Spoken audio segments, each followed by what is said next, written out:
이제 경국대전 아시죠? 그 조선시대 때 주된 법전인데, 경륜하는 거고, 경영하는 거고, 그 다음에 이제 국은 이제 나라 국자죠. 그 다음에 큰 대전인데, 여기서 그 주에서 보면, 주나라 때의 법이 주례인데, 그 주에서 보면, 해석집에서 보면 큰 나라를 방이라고 하고 작은 나라를 국이라고 한다. 그래서 이 주나라는 스스로 자기 나라를 방국이라고 불렀습니다. 그러니까 주나라 외에는 전부 국이라고 표현을 했죠. 그 다음에 이제 방에서 거주하는 것 또한 국이라고 해서 주나라는 주국이 될 수도 있고 방국이 될 수도 있죠.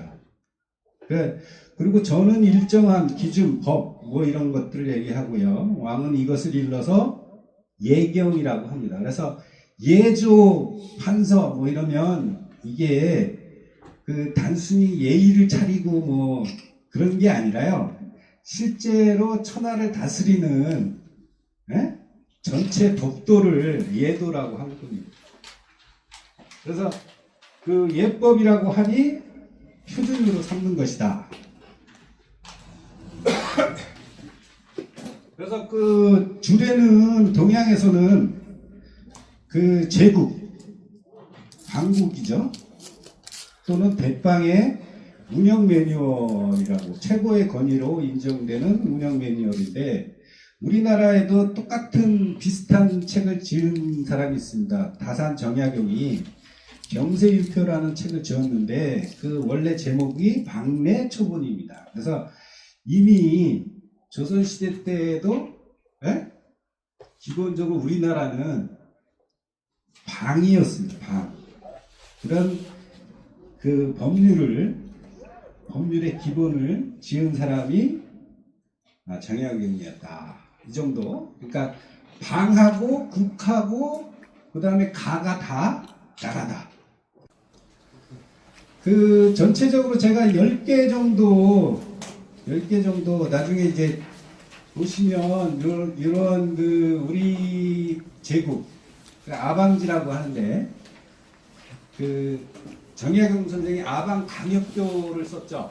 그것에서 제가 힌트를 얻어서 우리의 제국의 역사 그래서 아방지라고 썼는데 한 10개 정도 뽑아봤습니다. 그래서 지난 사만시대의 진화일 때 사람들이 나라를 제국이다. 그러니까 사만시대 때 이미 제국이었어요. 그죠? 그 다음에 고려 경종이 동생에게 고려 제국의 왕위를 선양했다고 고려사에 나옵니다. 그 다음에 동료진 사신들이 고려 제국의 구성을 뺏겼다가 고려한테 대방에 사는 사람들이 좀 그 아량을 베풀어서 돌려주십시오. 제발 거기 우리 여진 사람들이 살고 있으니까 좀 돌려주십시오라고 아부하는 게 나옵니다. 고려사에. 그 다음에 이제 금나라에서 아예 그 고려는 우리 부모님이 사시던 부모님이 거기에서 비롯된 대국이니까 화친을 요청하는 게 나옵니다.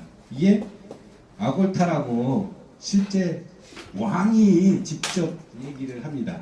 고려사에 나오고요. 그 다음에 이제 절강의 오왕, 그죠? 오시면 오가에 오국이 되고 오방이 되는 거죠. 그죠? 그래서 오나라의 장사성이라고 하는 장씨죠. 그죠? 절강의 장씨. 장사성이라고 하는 홍건적의 제일 큰 우두머리였습니다. 그 사람이 이제 고려 제국에 예물을 바칩니다. 요거는 뒷장에서 자세하게 설명드리고요. 그 다음에 이제 회남의 주평장. 역시 그 홍건적의 거두인데 이 주평장이 주원장입니다. 얘도 오왕이 됐죠. 그래서 고려 제국에 내빙을 해서 예물을 바칩니다. 똑같이. 그 다음에 이제 일본국 사신이 조선제국에 불경을 요청을 합니다. 불경 좀 주십시오.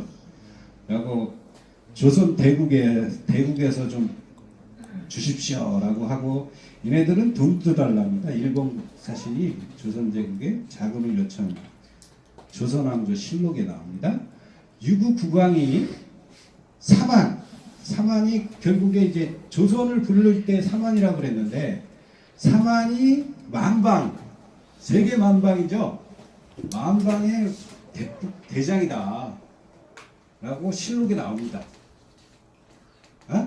왜냐하면 얘네도 그 하는 거 보니까 대마도 왕은 불경도 받고 뭐 자금도 잘 받고 뭐 그런데 유구에 사는 왕도 자기도 좀 얻으려니까 일단 질러보는 겁니다. 그래서 세계 만방의 대장이다 라고까지 조선을 쉽게 세운 겁니다. 그 다음에 이제 스스로도 평안도의 오랑캐들이 그 국경을 막 침략을 자주 하니까 뇌락질을 하니까 조선 제국의 의정부하고 병조가 논의를 한다고 그러니까 아대방이라고 얘기를 하죠. 그게 또 실록에 나옵니다. 그래서 요 전체적으로 자료를 보시면 다 있는데 요 한 4개 정도만 소개를 자세하게 해드리겠습니다. 다음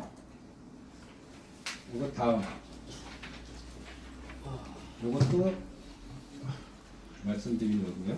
다음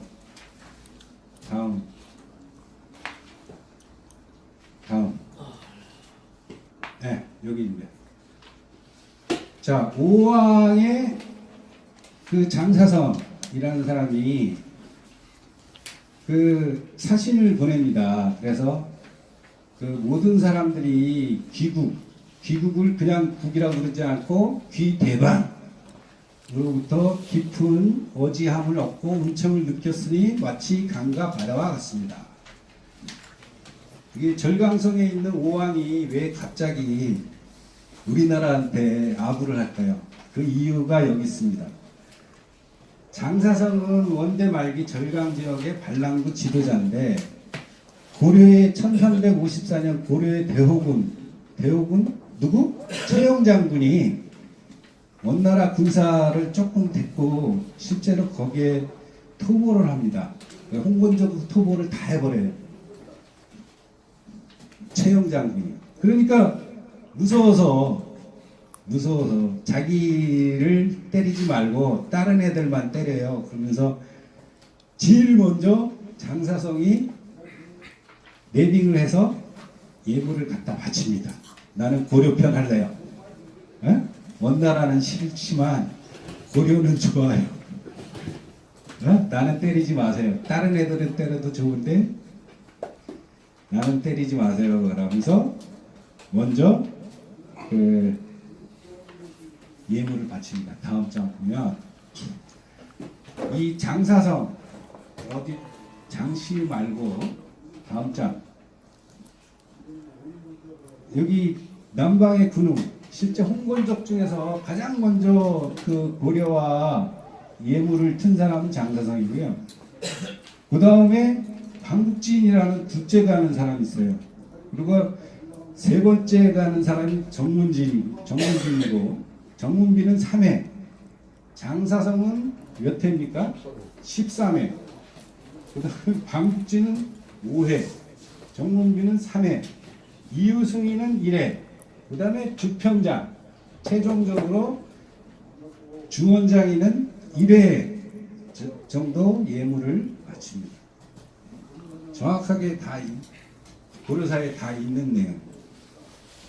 그 주평장을 왜 주평장이라고 하냐면 이 고려사는 언제 쓰냐면 세종대왕 아들인 문종 때 씁니다. 그래서 고려사는 맨 그 전 왕조가 다 망하고 나서 정리를 하거든요. 사관들에 의해서. 근데 그때 당시는 이미 명나라가 클 만큼 커가지고 주원장이라는 실명을 쓰면 안 되겠죠. 그래서 주평장이라고 가립니다. 그 평장사라는 그때 고려 때의 지방 절도사 정도의 그 벼슬이 있었습니다. 그래서 그 주평장이라고 그 대충 퉁쳐가지고 써버린 겁니다. 이게 이 속국의 그 옛날 얘기를 조금 그 저기를 시킨 거죠. 퇴색을 시켜줍니다. 그 이유도 주원장이도 마찬가지로 최영 장군의 군대를 무서워했기 때문에 그 자기는 공격하지 않기를 바란 것이죠. 그래서 이 홍건적은 고려가 다 제압을 했었던, 그래서 그 실제로 그 이후에 고려 넘어간 그 이성계의 조선하고 주원장의 명나라는 굉장히 사이좋게 형님 아우하면서 살았다라는 그 기록이 되게 많습니다. 다음. 요거 일본국 사신 얘기고요. 그 다음. 이것도 마찬가지죠. 일본국 사신. 다음. 이게 최고로 이제 아부하는 일본국 사신. 그 중산주부의 그 사신 승려. 옛날에는 그 가문을 떠나면, 그러니까 나라를 떠나면 출가라 그러죠. 그죠? 그거 출가를 하면 중립지대에서 주로 그 외교 사신을 많이 합니다. 그래서 중산주부라는 사신 승려는 그 아부를 제대로 한 거죠. 사만이 이게 조선인데 조선은 만방의 우두머리다. 그러니까 방국 중에서도 우두머리다. 최소한 요때는 성종 때는 그 명나라보다 조선이 잘 나가고 있을 때거든요. 조선이 잘 나가고 있을 때니까 그 명나라도 대빵인데 명나라보다 조선이 조금 더 센 것 같다 그래가지고 얘는 그냥 질른 거죠, 그죠? 아부를. 사만이 만방의 우두머리다. 그리고 폐하라고 그러죠, 그죠? 네? 폐하라고 그러고. 그 다음에 이제 여기 잘 안 나오는데 이제 곤이라고 나오는데 이게 삼정승도 곤룡포를 입었다라는 얘기입니다. 삼정승도. 왜냐하면 전체가 황제 국가입니다. 그랬어. 다음. 이거는 평안도 호인. 그래서 이제 아방지는 여기까지 끝내고요. 그 다음.